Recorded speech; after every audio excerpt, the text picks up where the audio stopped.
ये है रशिया का Kola super deep bore hole, पृथ्वी का सबसे गहरा गड्ढा, जिसके बारे में लोग बोलते हैं कि इसके अंदर से इंसानों की चीखने की आवाजें आती हैं। और इसकी खुदाई के दौरान इंसानों ने इसके अंदर कुछ ऐसा देखा था जिसके चलते आज भी वैज्ञानिक पृथ्वी के अंदर गहराई में खोदने से डरते हैं। एक सेकंड के लिए अपनी आंखें बंद करो और सोचो कि तुम एक रॉकेट में बैठे हो और सीधा ऊपर जा रहे हो।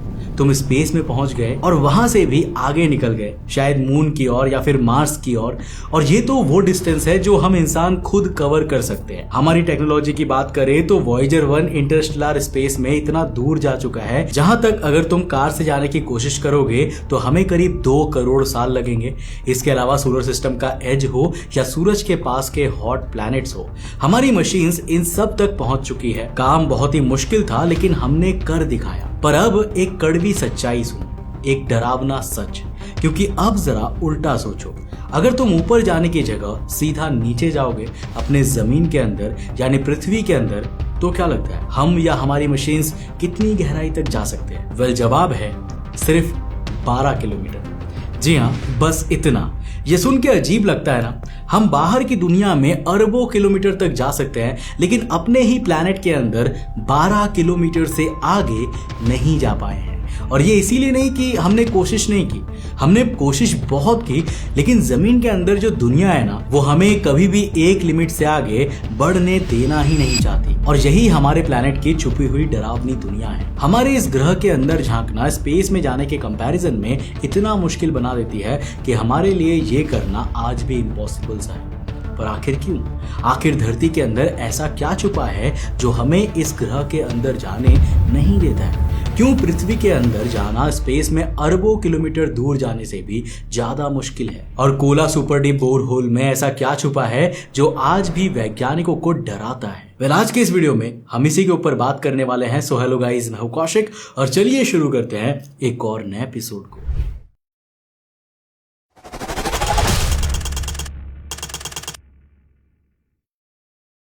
ये कहानी शुरू होती है साल 1950s में।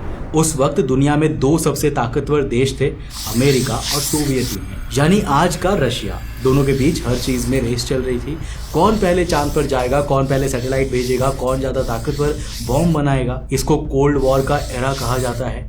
अब इस रेस में एक कंपटीशन ऐसा भी था जिसके बारे में ज्यादातर लोगों को पता भी नहीं था, क्योंकि इन दोनों के बीच एक और डरावनी रेस चल रही थी। ये थी जमीन के अंदर जाने की रेस। मतलब दोनों देश ये जानना चाहते थे कि हमारी अर्थ के अंदर आखिर क्या है। तो अमेरिका ने पहले ट्राई किया। साल 1958 में एक प्रोजेक्ट शुरू हुआ जिसका नाम था प्रोजेक्ट मोहोल। प्लान ये था कि समुद्र के नीचे से ड्रिल करेंगे और जमीन की सबसे ऊपर वाली लेयर तोड़कर अंदर की लेयर तक पहुंचेंगे। लेकिन ये प्रोजेक्ट शुरू होने के कुछ सालों में ही बंद हो गया, क्योंकि इस प्रोजेक्ट के लिए मिलने वाली फंडिंग पॉलिटिकल रीजन से रोक दी गई। इस समय तक अमेरिका सिर्फ 183 मीटर्स तक ही खोद पाया। लेकिन सोवियत यूनियन को जब पता चला कि अमेरिका फेल हो गया है तो उन्होंने सोचा चलो हम करके दिखाते हैं। तो अब सीन थोड़ा शिफ्ट होता है रशिया के बिल्कुल नॉर्थ में एक जगह पर जिसका नाम है कोला पेनिनसुला। ये आर्कटिक सर्कल के पास है, मतलब ऐसी जगह जहां साल का ज्यादातर टाइम बस बर्फ ही बर्फ होती है और अंधेरा बना रहता है। यहाँ 1970 में एक ड्रिलिंग प्रोजेक्ट शुरू हुआ। इसका नाम रखा गया Cola super deep bore whole, जिसके लिए एक छोटी सी टीम बनाई गई और उन्हें कुछ बड़ी बड़ी ड्रिलिंग मशीन्स थमाकर सिर्फ एक गोल दिया गया, जमीन के अंदर जितना डीप हो सके उतना डीप जाओ और देखो कि वहां पर क्या मिलता है। तो ड्रिल स्टार्ट होती है। पहले साल में 1 किलोमीटर नीचे गए, फिर 3 किलोमीटर, फिर 5 किलोमीटर। हर किलोमीटर के साथ काम मुश्किल होता जा रहा था, लेकिन ये वैज्ञानिक रुकने वाले नहीं थे। साल 1979 तक ये लोग 9,583 मीटर नीचे पहुंच गए थे। ये उस वक्त दुनिया का सबसे गहरा होल था, लेकिन इनके लिए ये बस शुरुआत थी। ड्रिल और नीचे गई, 10 किलोमीटर क्रॉस हुआ, 11 किलोमीटर क्रॉस हुआ और फिर साल 1989 में ये ड्रिल पहुंची 12,262 मीटर तक, जो दुनिया की सबसे गहरी ड्रिल थी। और आज साल 2026 में भी कोई इससे आगे नहीं जा पाया है। लेकिन अब सवाल यह है कि 12,262 मीटर के बाद आखिर ऐसा क्या हुआ जिसके बाद इन्होंने ड्रिलिंग बंद कर दी? तो देखो, जब ये ड्रिल 12 किलोमीटर के आसपास पहुंची तो वैज्ञानिकों के सारे कैलकुलेशंस और अंदाजे गलत साबित होने लगे। जैसे इन्होंने पहले से कैलकुलेट करके रखा था कि इतनी गहराई पर टेम्परेचर कितना होगा, इसके हिसाब से वहां लगभग 100 डिग्री सेल्सियस टेम्परेचर होना चाहिए था और ड्रिलिंग उसी के हिसाब से डिजाइन की गई थी। लेकिन जब एक्चुअल रीडिंग आई तो वो 180 डिग्री सेल्सियस दिखा रही थी। ये टेम्परेचर ड्रिलिंग मशीन की टेम्परेचर सहने की क्षमता से कहीं ऊपर था, जिसका नतीजा ये हुआ कि इस टेम्परेचर पर ड्रिलिंग मशीन के स्टील के पार्ट्स पिघलने लगे। जो मेटल की पाइप्स अंदर ड्रिल करते हुए जा रही थी वो अब एक्सट्रीम टेम्परेचर और प्रेशर पर टेढ़ी होने लगी। सबसे बड़ी प्रॉब्लम वो थी जो वैज्ञानिकों ने एक्सपेक्ट भी नहीं की थी, और वो प्रॉब्लम थी पत्थर का बिहेवियर बदल जाना। देखो, ग्रेनाइट नाम का एक पत्थर होता है, ये दुनिया के सबसे सख्त पत्थरों में से एक है। इसे तोड़ने के लिए डायनामाइट लगता है, लेकिन 12 किलोमीटर नीचे इस ग्रेनाइट के साथ कुछ अजीब होता है। ये सॉफ्ट होने लगता है। इतनी गर्मी और इतने दबाव में ये सख्त पत्थर ऐसे बिहेव करने लगा जैसे सॉफ्ट हुई टूथपेस्ट, जिसके कारण ड्रिलिंग करते हुए जब वैज्ञानिक ड्रिल बिट निकालते थे तो नीचे का होल अपने आप बंद हो जाता था, क्योंकि पत्थर बहकर वापस अपनी जगह पर आ जाता था। मतलब सोच कर देखो, तुम जमीन में एक होल खोद रहे हो और जमीन खुद वो होल भर दे रही है। जैसे अर्थ कह रही हो कि यहाँ तक ठीक है, इससे आगे मत आओ। अब तुम सोचो कि अगर पत्थर ही ऐसे बिहेव कर रहे हैं तो ड्रिल मशीन काम कैसे करेंगे? वेल, वो नहीं कर सकते। और सोवियत वैज्ञानिकों ने 12,262 मीटर्स के बाद कई बार और नीचे जाने की कोशिश की, लेकिन हर बार नया होल कुछ ही मीटर में कोलैप्स हो जाता था। 24 साल की मेहनत, हजारों वैज्ञानिक और रिजल्ट सिर्फ 12 किलोमीटर। लेकिन ये 12 किलोमीटर में कितना है? अगर आप अर्थ को एक एप्पल मानोगे ना, तो हमने उसका छिलका भी नहीं तोड़ा है। अर्थ के सेंटर तक का डिस्टेंस है 6,371 किलोमीटर। हमने उसका सिर्फ 0.2% कवर किया है। और ये सिर्फ रशिया की कहानी नहीं है, जर्मनी ने भी ट्राई किया। 1990 में बावारिया में एक प्रोजेक्ट शुरू हुआ जिसका नाम था KTB, लेकिन वो सिर्फ 9 किलोमीटर तक पहुंचे और वहां टेम्परेचर 260 डिग्री सेल्सियस था। रिजल्ट यहां भी वही हुआ, ड्रिल बर्बाद हो गई और प्रोजेक्ट बंद करना पड़ा। चाइना ने भी रिसेंटली अपनी डीप ड्रिलिंग शुरू की है, लेकिन उन्हें भी वही प्रॉब्लम्स आ रही है। हर देश ट्राई करता है और हर देश एक पॉइंट के बाद रुक जाता है। इसके बाद आते हैं एक इंपॉर्टेंट सवाल पर कि लोग क्यों कहते हैं कि कोला सुपर डीप बोरहोल से लोगों के चीखने की आवाजें आती है। आखिर इसके पीछे का क्या राज है? वेल, इसके लिए ना हमें एक इंटरेस्टिंग कहानी को जानना होगा जो साल 1989 में काफी वायरल हुई थी और जिसे आज भी बहुत सारे लोग सच मानते हैं। तो साल 1989 में एक फिनिश न्यूज़पेपर में एक स्टोरी छपी कि जब रशिया की कोला बोरहोल में ड्रिलिंग चल रही थी तो 12 किलोमीटर नीचे से चीखें सुनाई दी, जहां बहुत सारे लोग दर्द में चिल्ला रहे हों। लोगों ने इसे वेल टू हेल बोला, मतलब नर्क का कुआं। ये कहानी इतनी तेजी से फैली कि पूरी दुनिया में लोग डर गए कि सच में जमीन के नीचे नर्क है। लेकिन ये पूरी कहानी फेक थी। कोला बोरहोल के ऑफिशियल रिकॉर्ड्स में ऐसी कोई भी रिकॉर्डिंग्स नहीं है। किसी भी वैज्ञानिक ने ऐसी कोई भी बात नहीं कही है। ये एक न्यूज़पेपर की बनाई हुई स्टोरी थी जो इसीलिए वायरल हुई क्योंकि लोगों को सुपरनैचुरल चीजें सुनना ना बहुत पसंद है। असल में जो नीचे मिला था वो उससे कहीं ज्यादा इंटरेस्टिंग था, क्योंकि इस खुदाई में वैज्ञानिकों को 2 अरब साल पुराने बहुत छोटे छोटे जीवों के निशान मिले थे जो पत्थर के अंदर जमे हुए थे। ये डिस्कवरीज उस फेक कहानी से कहीं ज्यादा अमेजिंग थी। लेकिन ऑब्वियसली जमीन से चीखे आई वाली स्टोरी ज्यादा वायरल होगा क्योंकि वैज्ञानिकों को पत्थर में पुराने जीव मिले, इससे क्या ही होगा। लेकिन अब यहाँ पर एक सवाल आता है जो शायद तुम्हारे दिमाग में भी आ रहा होगा। अगर जमीन के अंदर जाना इतना ही मुश्किल है तो आखिर वैज्ञानिकों को कैसे पता चला कि पृथ्वी के अंदर क्या मौजूद है? क्या ये सब गेस वर्क है?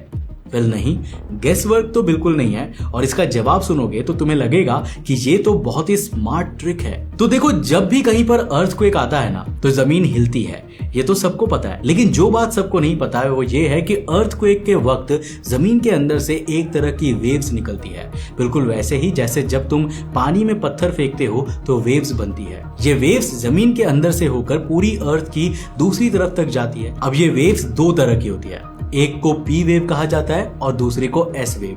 पी वेव हर चीज से गुजर सकती है, चाहे सॉलिड हो या लिक्विड, लेकिन एस वेव सिर्फ सॉलिड चीजों से गुजर सकती है। लिक्विड में जाते ही ये गायब हो जाती है। तो वैज्ञानिकों ने दुनिया भर में मशीन्स लगाई हैं जो इन वेव्स को डिटेक्ट करती रहती है। और जब उन्होंने ऑब्जर्व किया कि अर्थक्वेक के बाद पी वेव्स तो अर्थ के दूसरे साइड तक पहुंच जाती है, लेकिन एस वेव एक सर्टेन डेप्थ के बाद गायब हो जाती है। बिल्कुल डिटेक्ट होती ही नहीं है। तो उन्हें समझ में आया कि बीच में कोई लिक्विड लेयर है, क्योंकि एस वेव लिक्विड से गुजर नहीं सकती। इसी तरह उन्होंने डिस्कवर किया कि अर्थ के अंदर एक बड़ा लिक्विड लेयर है जिसे हम आउटर कोर कहते हैं। और जब पी वेव सेंटर के पास जाकर अजीब तरह से मुड़ने और रिफ्लेक्ट होने लगती है तो पता चला कि उस लिक्विड के अंदर भी कुछ सॉलिड है। ये थी इनर कोर की डिस्कवरी। मतलब बिना एक भी होल खोदे सिर्फ अर्थक्वेक्स की वेव्स पढ़कर वैज्ञानिकों ने अर्थ का पूरा अंदर का नक्शा बना लिया, और वो नक्शा कुछ ऐसा दिखता है। सबसे ऊपर है क्रस्ट। ये वो लेयर है जिस पर हम रहते हैं। ये बहुत ही पतली है। समुद्र के नीचे तो सिर्फ 5 से 10 किलोमीटर थिक है। जमीन पर थोड़ी मोटी है, 25 से 70 किलोमीटर तक। ये समझो कि अर्थ अगर एक उबला हुआ अंडा है तो क्रस्ट उसका छिलका है।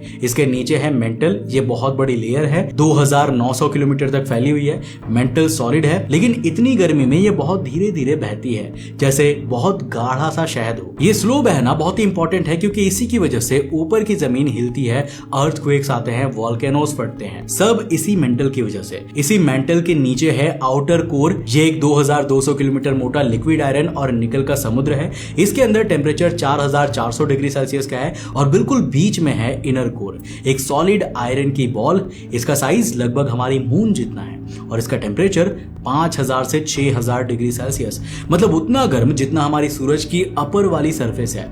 जिसके बाद एक क्वेश्चन ये आता है कि इतना हाई टेम्परेचर होने के बाद भी ये सॉलिड क्यों है, लिक्विड क्यों नहीं है? जवाब है क्योंकि यहां पर दबाव इतना ज्यादा है कि आयरन के छोटे छोटे एटम्स भी हिल नहीं पाते। पर आखिर कितना दबाव? 36 लाख बार। मतलब सरफेस पर हम एक एटमॉस्फेयर में जीते हैं, और अर्थ के बिल्कुल सेंटर पर वो 36 लाख गुना ज्यादा है। इस दबाव ने आयरन को जमा कर रखा है, चाहे टेम्परेचर सन जितना ही क्यों ना हो। अब तुम्हारे मन में एक और सवाल आ रहा होगा, ये लेयर्स अलग अलग क्यों हैं? सब एक दूसरे में मिल क्यों नहीं गई? तो इसका जवाब बहुत ही सिंपल है। जब आज से 4 अरब 50 करोड़ साल पहले अर्थ बनी थी, तब ये पूरा प्लैनेट एक गर्म पिघला हुआ गोला था, जैसे लावा का एक बड़ा सा बॉल। उस वक्त सब कुछ पिघला हुआ था, और जब सब कुछ पिघला हुआ होता है तो एक सिंपल सा रूल काम करता है, भारी चीजें नीचे जाती है और हल्की चीजें ऊपर आती है। बिल्कुल वैसे ही जैसे अगर तुम एक ग्लास में शहद, पानी और तेल डाल दोगे तो शहद नीचे बैठेगा क्योंकि वो सबसे भारी है, पानी बीच में रहेगा और तेल सबसे ऊपर आएगा क्योंकि वो सबसे हल्का है। अर्थ के अंदर भी यही हुआ। भारी आयरन नीचे डूबा और कोर बन गया, हल्की चीजें ऊपर आ गई और क्रस्ट बन गई, और बीच में मेंटल रह गया। बस इतना सिंपल है। लेकिन इस सिंपल स्ट्रक्चर के अंदर एक ऐसी चीज हो रही है जिसके बिना अर्थ आज बिना किसी लाइफ के मार्स जैसी डेड होती। मैं बात कर रहा हूँ अर्थ के मैग्नेटिक फील्ड की। तो देखो, आउटर कोर में जो लिक्विड आयरन होता है ना, वो शांत नहीं बैठता, वो लगातार घूमता रहता है, वो लगातार हिल रहा है जैसे कोई बड़ा सा मिक्सचर चल रहा हो। और जब आयरन जैसी इलेक्ट्रिकली कंडक्टिव चीज इतनी तेजी से घूमती है तो वो इलेक्ट्रिक करंट बनाती है, और उस इलेक्ट्रिक करंट से एक मैग्नेटिक फील्ड बनता है। ये मैग्नेटिक फील्ड अर्थ के चारों तरफ एक इनविजिबल शील्ड की तरह काम करता है। ये शील्ड सन से आने वाली खतरनाक रेडिएशन को रोक कर रखता है। अगर ये शील्ड नहीं होती ना तो ये रेडिएशन हमारी हवा को धीरे धीरे उड़ा देती, बिल्कुल वैसे ही जैसे मार्स के साथ हुआ। मार्स का कोर ठंडा हो गया, उसका मैग्नेटिक फील्ड खत्म हुआ, उसकी हवा उड़ गई, और आज मार्स एक डेड प्लैनेट बना हुआ है जहां कुछ भी नहीं हो सकता। अर्थ अभी जिंदा है क्योंकि उसका कोर अभी भी गर्म है, अभी भी घूम रहा है, और अभी भी हमें प्रोटेक्ट कर रहा है।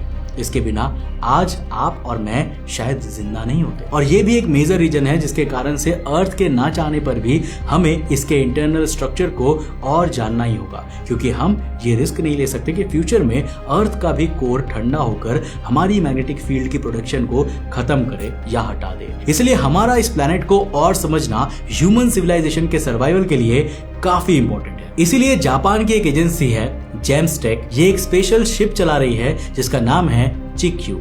इस शिप का काम है समुद्र के नीचे से ड्रिल करके अर्थ की क्रस्ट लेयर्स क्रॉस करके अंदर की मेंटल तक पहुंचना, क्योंकि जैसा मैंने पहले ही बताया समुद्र के नीचे क्रस्ट सिर्फ 5 से 7 किलोमीटर मोटी है, तो ये समुद्र से ड्रिल करना ज्यादा आसान होना चाहिए। लेकिन अभी तक वो भी मेंटल तक नहीं पहुंच पाए हैं। वैज्ञानिक लैब में भी कोशिश कर रहे हैं कि वो डायमंड के छोटे छोटे टूल्स यूज करके इतना दबाव बनाते हैं कि अर्थ के कोर जैसी कंडीशन बन जाए, और फिर स्टडी करते हैं कि आयरन उस कंडीशन में कैसा बिहेव करता है। है, ताकि हम ऐसे ही ड्रिल्स और मेटल डिजाइन कर सके जो अर्थ की गहराई में मौजूद एक्सट्रीम टेम्परेचर और प्रेशर को झेल सके। क्योंकि दुनिया की सबसे बड़ी मिस्ट्री स्पेस में नहीं है, वो तुम्हारे पैर के नीचे हर कदम जो तुम उठा रहे हो ना, तुम्हारे नीचे 6371 किलोमीटर का एक ऐसा एलियन वर्ल्ड है जहां ना रोशनी है ना हवा है, लेकिन फिर भी जिंदगी है, आग है और दबाव के बीच। सो आई होप कि आपको आज की इस वीडियो से काफी कुछ नया जानने को मिला होगा। अगर मिला तो इस वीडियो को लाइक कर देना और अपने दोस्तों के साथ जरूर शेयर करना। मैं मिलता हूं आपको नेक्स्ट एपिसोड के साथ, तब तक के लिए बाय।